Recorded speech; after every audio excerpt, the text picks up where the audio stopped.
Welcome back, everyone. We hope everybody had a wonderful week, and we want to say hello and welcome to all of our new followers. Today we're going to talk about The Watcher. The Watcher is a story about a home that was bought by a couple in Westfield, New Jersey. They never actually lived in the house. They were only working on it and renovating it, but while they were there doing that, they started to receive letters.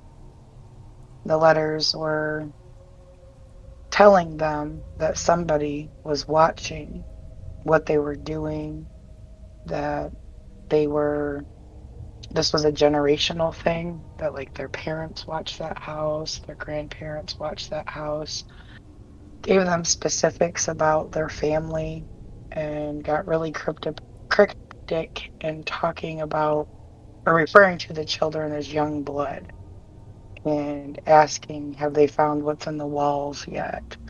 And the family continued to renovate the house and, do their thing. And a couple weeks later, another letter came. Um, Always starting out with welcome to the address, which is 657 Boulevard. Giving him details about what the workers were doing and details about their kids. Like their oldest daughter was a good artist, made a mention of that because, or gave a detail about their seeing their daughter drawing on a porch. And in the letters, they would say, things like, there's a lot of cars that drive by the house or people that walk by the house. I could be one of those people. That is so fucking creepy. I think after the first one, there would have been a mysterious accident in those renovations and that house would have got burnt down. Right?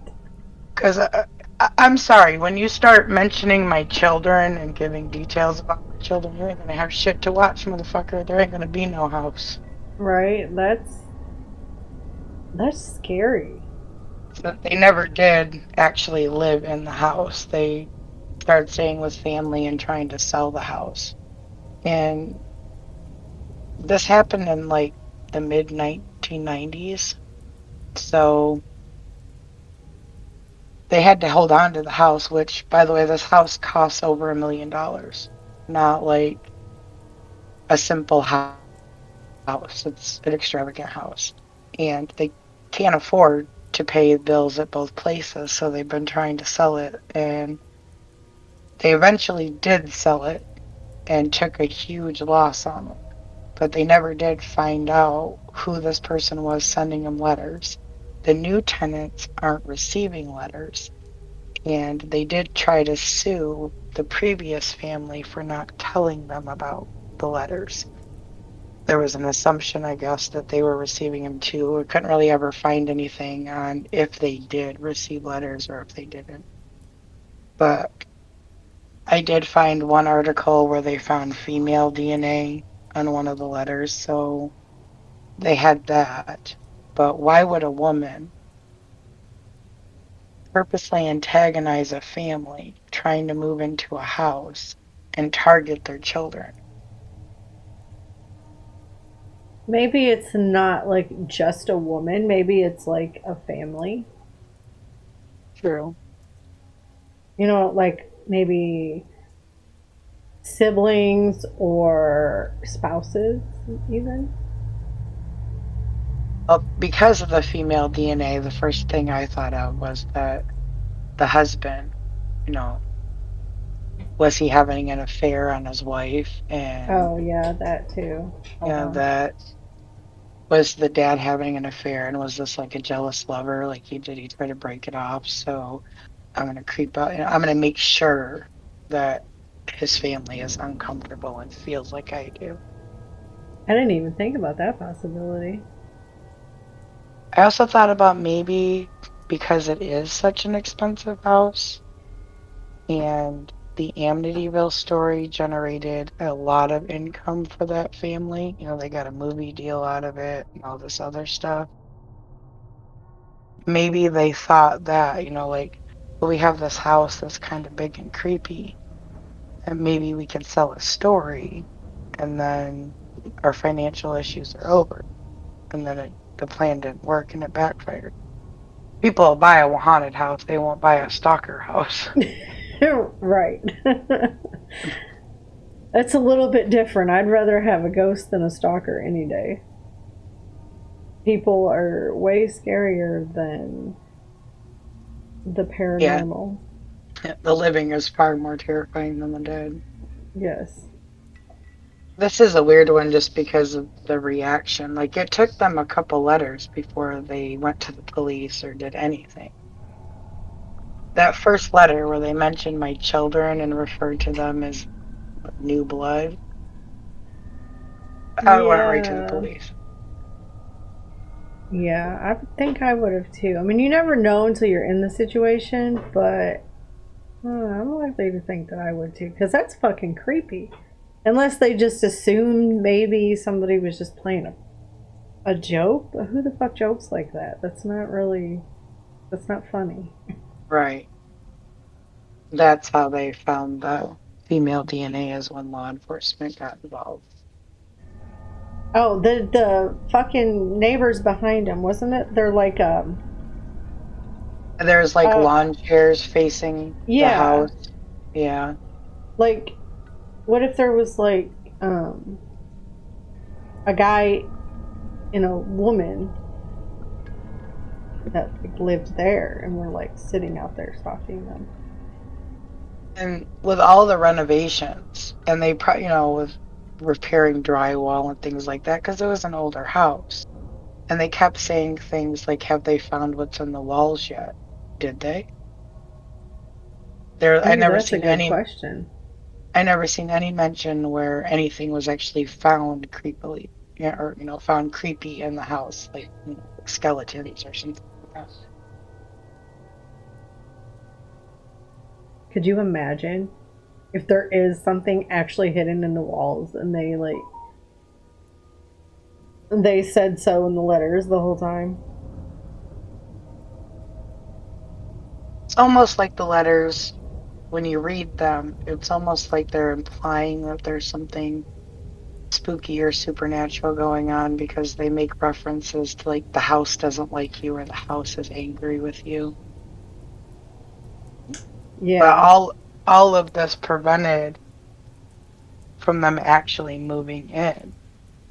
So if the person's goal was to actually hurt the children or the parents, they kind of got in their own way because the parents were decent parents and like, oh hell no, we ain't Right. moving our kids in there. Unless that But was exactly what they were trying to do, is just keep them from moving in. then But there for would be why, I don't know. right because they say that the way that they speak about the house is they love the house. So why wouldn't they want somebody in there to care for it and maintain it Right. if they're not doing it themselves? And why, if it's your calling or whatever to watch the house, why didn't you buy it? Mm-hmm. All kinds of questions about that. Or maybe they couldn't afford it, so they don't want other people in there. I don't know. People are weird, man. People do weird shit for weird reasons.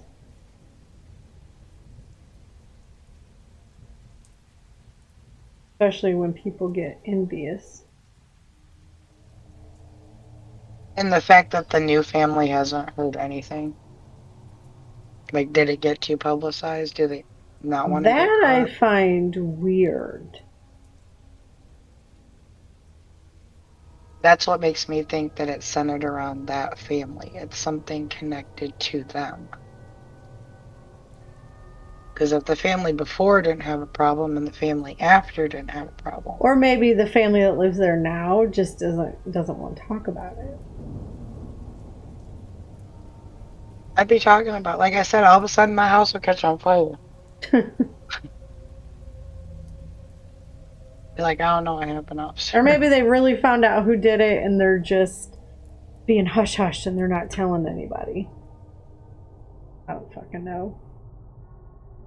With all the internet sleuths that are out there, I mean, you can deep dive and find some shit. It is a weird, creepy fucking story, though. It the story bothers me because there's no, No resolve. yeah, it wasn't resolved, so it bothers me because, like, There's still somebody out there with this capability. yeah, like I said, unless they think they know who it was, I don't know. You think somebody would mention it though, as popular as the story is? Right. This has definitely been covered by many content creators. Mm-hmm. And the fact that it's on Netflix now. And there's like quite a few movies that are loosely based on it.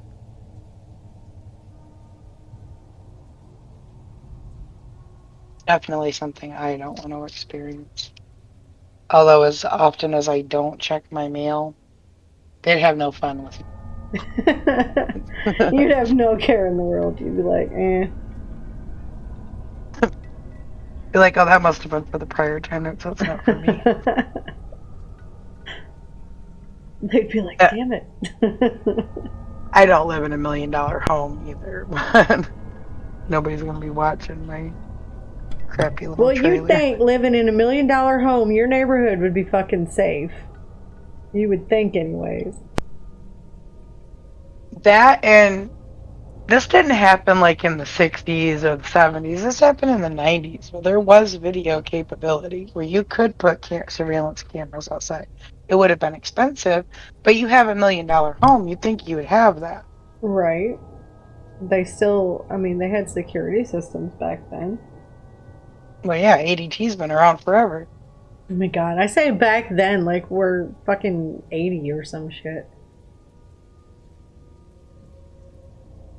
Like, some days when I get out of bed, I feel like it, but no, not there yet. Or like 100, where you're like, We are 42. Just say it. We are 42. I don't know how the fuck we got from 13 to 42. I like blinked and that shit happened, but here we are.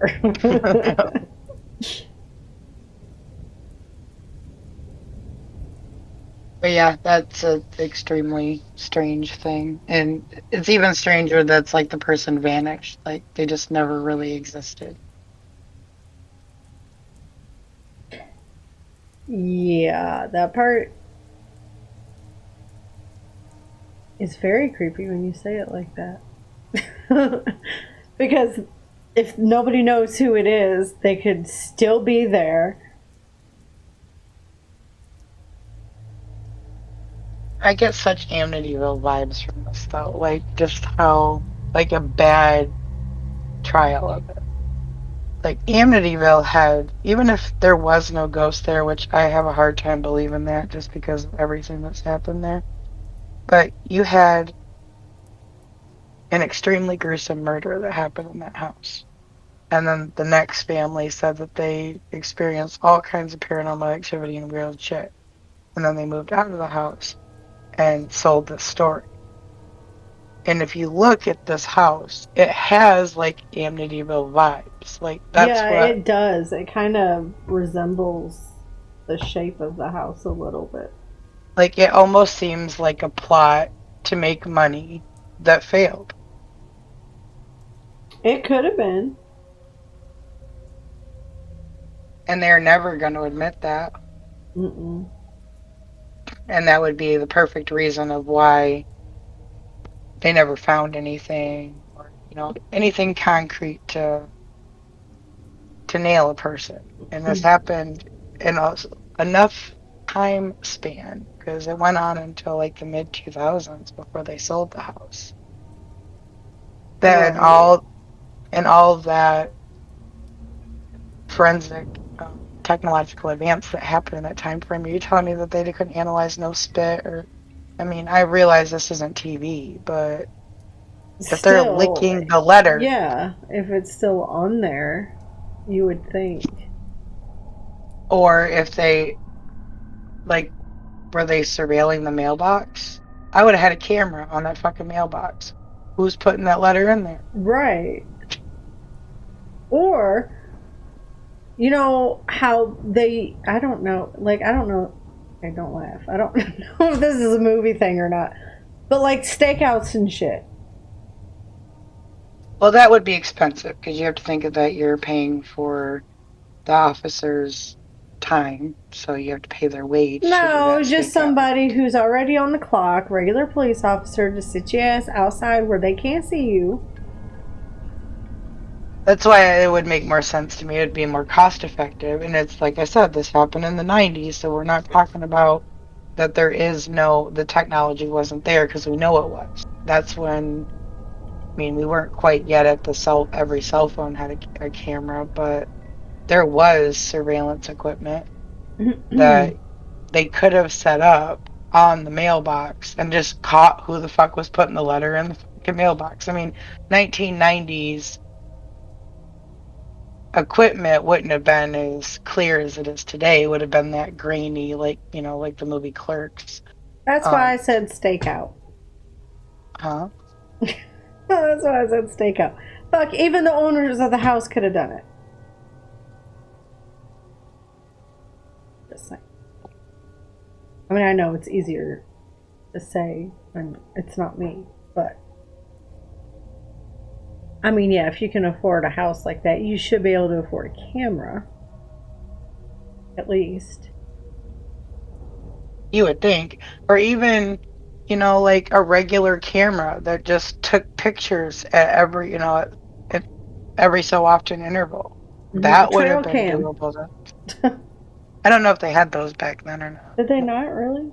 I I don't don't know why. I remember. just assumed those always have been around. Don't ask.